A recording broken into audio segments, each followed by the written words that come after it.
मित्र म्हणजे काय असतो हे मला खूप उशीर कळालं. कारण ज्याला मी भाऊ मानलं होतं त्या माणसाने माझ्या विश्वासाची किंमत कागदावर लिहून ठेवली होती. गरिबी माहीत असताना, कमजोरी माहीत असताना आणि स्वप्न माहीत असताना जर कोणी फसवत असेल तर तो शत्रू नसतो, मित्रच असतो. ही कथा पैशाची नाही, ही कथा मारहाणीची नाही, ही कथा आहे अंधविश्वासाची. हा अनुभव माझ्या बाबतीत वैयक्तिक घडलेला आहे. खरं आयुष्य खरा कथा भाग 1. आज मी नाव बदलून सांगणार नाही, ही वेदना खरी आहे. माझ्यासारखा भोळा अजून कोणी फसू नये म्हणून.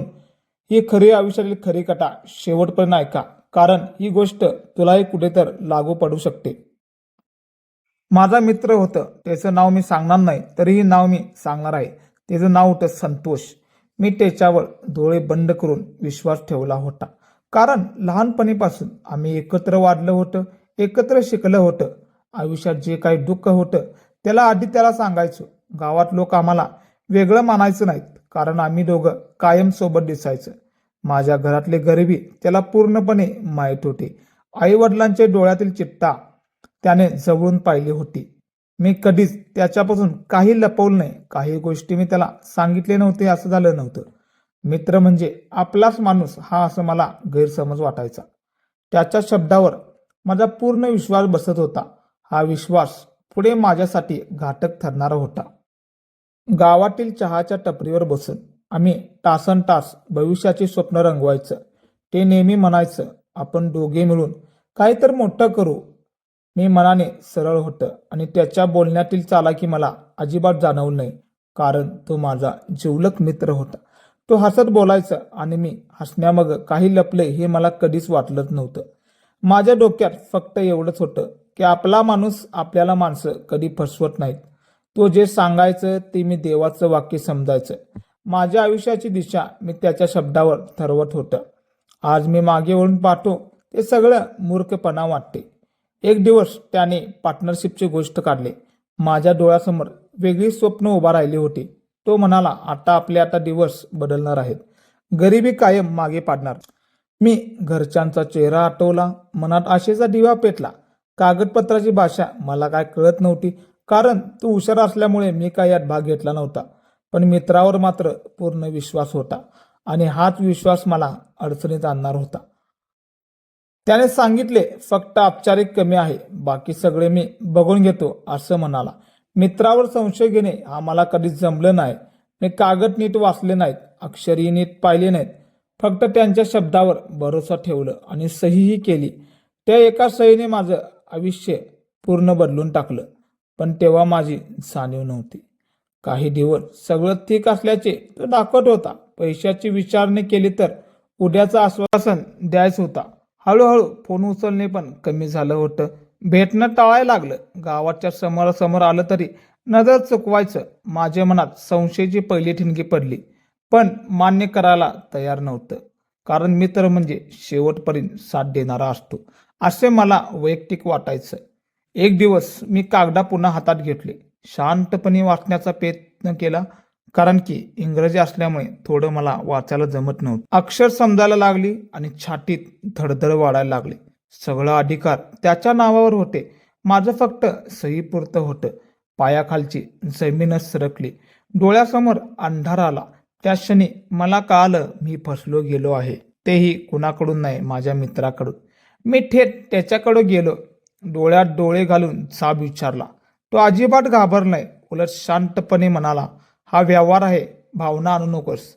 त्या एका वाक्याने माझ्या छातीत आग पेटली. ज्याच्या सोबत मी उपाशी झोपलं तो आज मला व्यवहार शिकवत होता. त्या दिवशी मित्र आणि मैत्री माझी सर्व काही संपलं होतं.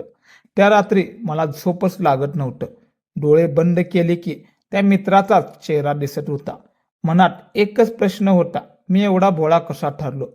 घरच्यांना काय सांगायचा हा प्रश्न जीव खात होता. आईचा चेहरा आठवला, डोळे पाणवले. मी एकटा बसून खूप विचार करत राहिलं होतं. आतून काहीतर मोडल्यासारखं वाटत होतं. छाती जड वाटत होतं. लोकांना कळाल्यावर वेगवेगळे सल्ला मिळाले. कोण म्हणाले, विसरून जा, मित्र आहे. कोण म्हणाला, अरे भावा बांधून टाक. कोण म्हणालं, माहीत होतं. हा लढा बाहेरचा नाही, हा लढा आतला आहे. पैसे तर माझे पूर्णपणे गेलेले होते, पण आत्मविश्वास मात्र शिल्लक राहिला होता. मी ठरवलं स्वतःला हरू द्यायचं नाही. मी हळूहळू स्वतःला सावरायला लागलो. अनुभवाने मला सावध केलं होतं. आता कोणावरही लगेच विश्वास ठेवत नाही.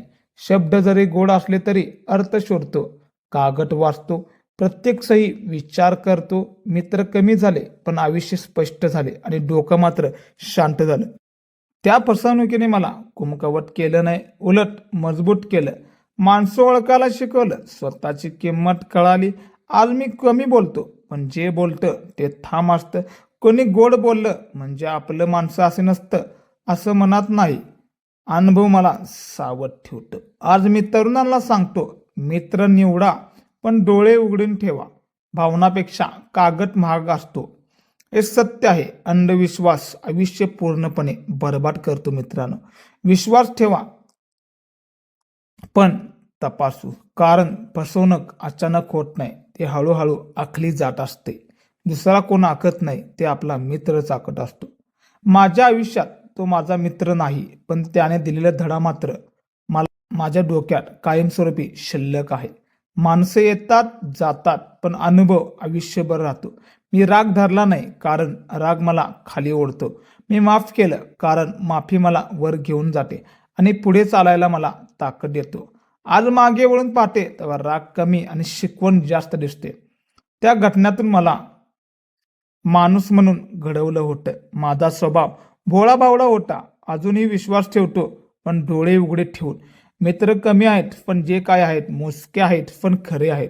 फसवणूक मला हरवू शकली नाही, ते मला मजबूत करून गेली आणि म्हणून तर आज मी शांत आहे. संतोषच्या घटनेनंतर मी स्वतःकडे नव्याने पाहायला लागलो. आधी मी लोकांना खूप खुश ठेवण्याचा प्रयत्न करायचो. आता मी स्वतःला मजबूत ठेवायला शिकलो.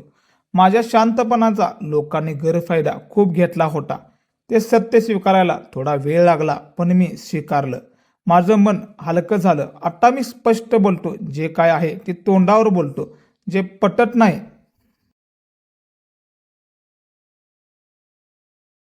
मी थेट सांगतो, कारण अनुभव मला घडवलेलं होतं. ते पुस्तकी ज्ञान काहीच उपयोग नाही. आजही गावात लोक म्हणतात, तो तुझा जुना मित्र खोटा आहे, पण त्यांनी माझ्या मनातील जखम दिसलं नाही. नाटक तुटतं तेव्हा आवाज होत नाही, पण आता काही तर कायमचं तुटतं. मी त्या वेदनातून बाहेर आलो, पण निशाणी अजूनही आहे आणि तिची निशाणी मला सावध ठेवते. म्हणून मी आज शांत आहे. मित्रांनो, हा अनुभव सांगताना माझा बोबडी वळत आहे. माणूस गरिबी असला तरी स्वाभिमानाने श्रीमंत असावा, हे मला त्या दिवसाने शिकवलं होतं. पैसा गेला तरी परत येतो, पण गेलेला विश्वास परत येत नाही. म्हणूनच आज मी पैशापेक्षा माणूस जपतो, पण माणूस निवडताना डोळे उघडे ठेवतो. माझ्या आयुष्यात उशीर का होईना पण शानपणा आलं आणि तोच माझा खरं भांडवल ठरलं. मी कधी देवाला दोष दिला नाही, कारण प्रत्येक प्रसंगामध्ये काहीतरी शिकवणे असते. हा धडा माझ्यासाठी कठीण होता पण गरजेचा पण अत्यंत होता. जर तो घाव बसला नसता तर आजही मी बोळात राहिलो असतो. देवाने मला वाचवलं नाही पण जागं केलं आणि तेच माझ्यासाठी खूप मोठं आहे. आज मी नव्या लोकांना भेटतो पण लगेच जवळ करत नाही आणि त्यांना वेळ पाहतो, त्यांची नियती पाहतो. कारण शब्द सगळेच गोड बोलतात पण मन मात्र सगळ्यांचं स्वच्छ नसतं.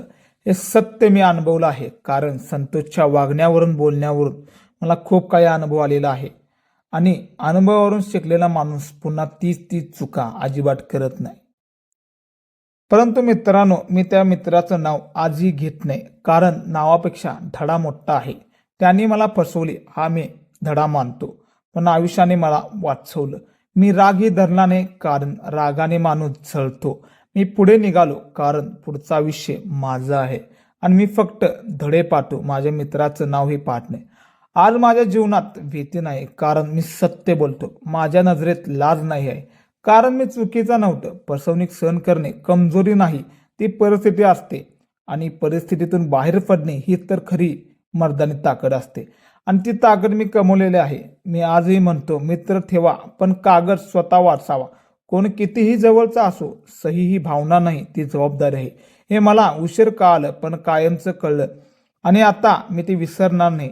आयुष्यात सगळ्यात जास्त त्रासची अपेक्षा होती, मी ती अपेक्षा ठेवल्याच म्हणून दुखावलं गेलं होतं. आज मी कमी अपेक्षा ठेवतो म्हणून मी आता शांत आहे. लोक बदलतात पण धडे मात्र कायम लक्षात राहतात आणि तेच आपल्याला पुढे नेतात.